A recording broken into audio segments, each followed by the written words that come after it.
Bom dia. Que a graça e a paz do Senhor Jesus Cristo seja em sua vida, no seu lar e em seus negócios. Quero agradecer a Deus por permitir entregarmos nossas primícias a Ele e juntos desfrutarmos de mais um dia dessa palavra que se encontra na primeira carta aos Coríntios, no capítulo 2, versículo 14, que diz: Ora, o homem natural não compreende as coisas do Espírito de Deus, pois lhes parecem loucura, e não pode entendê-las, porque elas se discernem espiritualmente. A palavra nos dá uma compreensão clara do que significa estar espiritualmente cego e morto. Mas muitas vezes nós não queremos ter esse tipo de compreensão e achamos que todas as pessoas vão compreender do modo que nós temos compreendido a palavra ou aquilo que o Senhor tem dito. Uma pessoa espiritualmente morta não ama a Deus e não pode agradar a Deus. De fato, eles querem agradar a si mesmos e não a Deus. Como os fariseus, eles podem parecer realizar boas ações de uma perspectiva externa, na medida em que suas ações estão em conformidade com a letra da lei. No entanto, Jesus disse-lhes que os mortos espiritualmente podem parecer bonitos por fora, mas por dentro estão cheios de morte e todo imundo. E embora por fora as pessoas espiritualmente mortas pareçam justas, por dentro elas estão cheias de hipocrisia e maldade. E ele os chamou de guias cegos e fariseus cego. Paulo disse à igreja de Efésios, no capítulo 2, versículos 1 a 3, o seguinte: Vocês estavam mortos em suas transgressões e pecados, nos quais costumavam viver, quando seguiam a presente ordem deste mundo, e o príncipe do poder do ar, o espírito que agora está atuando nos que vivem na desobediência. Anteriormente, todos nós também vivíamos entre eles, satisfazendo as vontades da nossa carne, seguindo seus desejos e pensamentos. Como os outros, éramos por natureza merecedores da ira. Aqui Paulo descreveu 3 marcas dos que estão mortos espiritualmente. Eles seguiram os caminhos deste mundo. Isso se refere aos estilos de vida imorais do mundo e aos motivos sem Deus. Pessoas que vivem como o resto do mundo não podem ser seguidores de Cristo e viver esta nova vida guiado pelo Espírito Santo. Eles seguem o príncipe do poder do ar, que é Satanás, e são aqueles que não se rendem ao Senhor. Eles são fortalecidos e dirigidos pelo poder do mal e vivem em constante rebelião e oposição a Deus. Eles são escravizados a satisfazer os desejos da carne. E na segunda carta a Timóteo, no capítulo 3, versículos 2 a 5, Paulo descreve um grande número de características distintas daqueles que são espiritualmente cegos e mortos. Observe: os homens serão egoístas, avarentos, presunçosos, arrogantes, blasfemos, desobedientes aos pais, ingratos, ímpios, sem amor pela família, irreconciliáveis, caluniadores, sem domínio próprio, cruéis, inimigos do bem, traidores, precipitados, soberbos, mais amantes dos prazeres do que amigos de Deus, tendo aparência de piedade, mas negando o seu poder. Quando uma pessoa está espiritualmente morta e cega, não pode ver a Cristo, porque endureceu o coração e não chegou ao conhecimento da verdade. E isso não somente pessoas que estão fora da igreja ou não cristãos, mas também aqueles que estão dentro e nunca deixaram com que a vida de Cristo reinasse sobre a vida dele e nunca deixaram com que o Espírito Santo de Deus guiasse suas vidas. A cegueira espiritual é a evidência de que, quando as verdades bíblicas são pregadas, os cristãos falsos ou carnais encontram desculpas para os seus pecados e rebeliões. Jesus declarou, no Evangelho segundo Mateus capítulo 5, versículo 8, o seguinte: Bem-aventurados os puros de coração, pois verão a Deus. Os que são puros de coração verão Deus trabalhando em nosso mundo e governando o nosso mundo, e verão Deus e o Salvador por toda a eternidade. Você já se perguntou por que as pessoas ouvem o Evangelho de Cristo, mas nunca se arrependem, mudam e confiam em Cristo? No entanto, o homem, sem o Espírito Santo, não quer as coisas de Deus, porque as considera umas coisas banais. Ele não consegue entender as coisas de Deus, porque são discernidas espiritualmente. Seria errado esperar que o homem sem Cristo visse e valorizasse as coisas espirituais, assim como seria impossível esperar que um cadáver visse o mundo material. Como resultado, a pessoa sem Cristo rejeita qualquer coisa que vem do Espírito de Deus.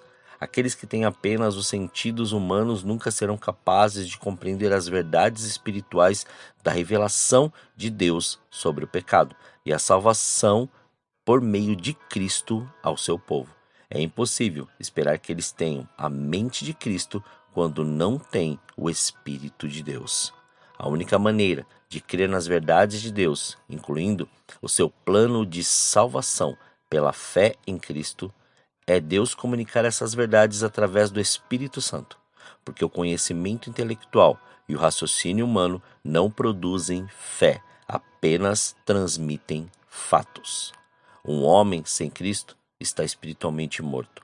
Eles estão obscurecidos no entendimento e separados da vida de Deus por causa da ignorância em questão, devido ao endurecimento do seu coração. No entanto, quando nascemos de novo, a morte espiritual é revertida. Através de Jesus somos feitos espiritualmente vivos.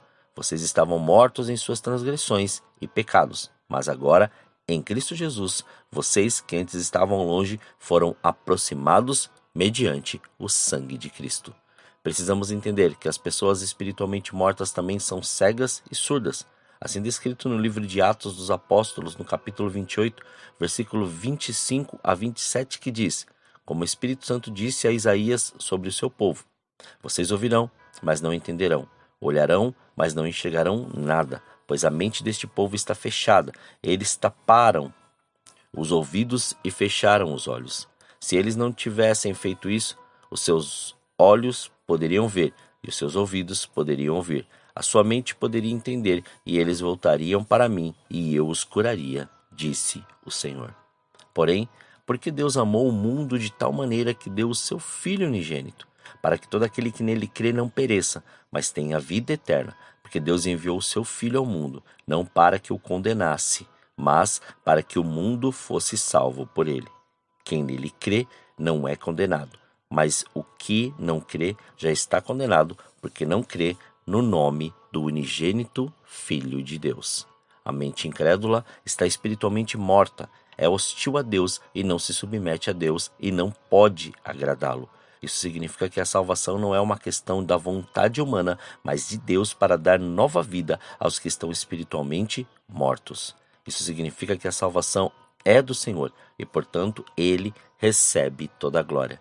Por este motivo, ao testemunhar e compartilhar, ore para que o nosso Senhor conceda arrependimento e uma fé salvadora àqueles que você está ensinando. Como Jesus disse a Nicodemos, no Evangelho segundo João, capítulo 3, versículos 19 a 21. A condenação é esta: a luz veio ao mundo, mas os homens amaram mais as trevas do que a luz, porque as suas obras eram más. Pois todo aquele que pratica o mal detesta a luz e não se aproxima da luz, para que as suas obras não sejam reprovadas. Quem pratica a verdade se aproxima da luz, para que as suas obras sejam manifestas, porque são feitas em Deus. Assim, finalizo com as palavras de Paulo aos Gálatas, descrita no capítulo 5, no versículo 16, que diz: deixe com que o Espírito guie o comportamento de vocês. Assim, não satisfarão os maus desejos da sua natureza pecadora. Oremos. Pai, nós te louvamos e te agradecemos. Graças te damos por mais este dia. Obrigado pela sua presença, obrigado pelo seu amor. Somos gratos, Pai, por mais esta verdade que foi revelada e somos gratos por mais este dia que o Senhor nos deu, por este, Pai, ar que nós estamos respirando, por esta, Senhor, provisão, por esta providência e por este dia que o Senhor já preparou para nós estarmos, ó Senhor, fazendo com que a sua vontade, o seu querer, a sua graça e a sua unção sejam revelados em todas as nossas ações e atitudes. Somos gratos a Ti, mas leva-nos primeiramente ao entendimento, Senhor, de quem o Senhor é, Jesus. E aquilo que o Espírito Santo de Deus quer através das nossas vidas, porque através disso nós poderemos transmitir esta vida e transmitir este amor, esta realidade e direcionar todos a este caminho que leva à eternidade, que leva à salvação. Pai, não nos deixe ficar, Senhor, confundidos, amarrados ou presos nas coisas dessa terra. Antes, leva-nos, Pai, à dimensão de viver o seu sobrenatural, de viver a sua unção, a sua graça e a sua glória. Que o seu reino venha, Pai. E que o Senhor nos livre de todo mal, de toda tentação, e que não deixe faltar o pão na mesa daquele teu filho. Antes, revela-nos a tua glória, para que o seu nome seja glorificado em tudo o que fizermos. Consagramos este dia, consagramos as nossas vidas, consagramos, Pai, o nosso comportamento, a nossa mente, as nossas palavras. Consagramos tudo diante de ti, para que o seu nome seja glorificado, exaltado e engrandecido em tudo o que fizermos. Muito obrigado.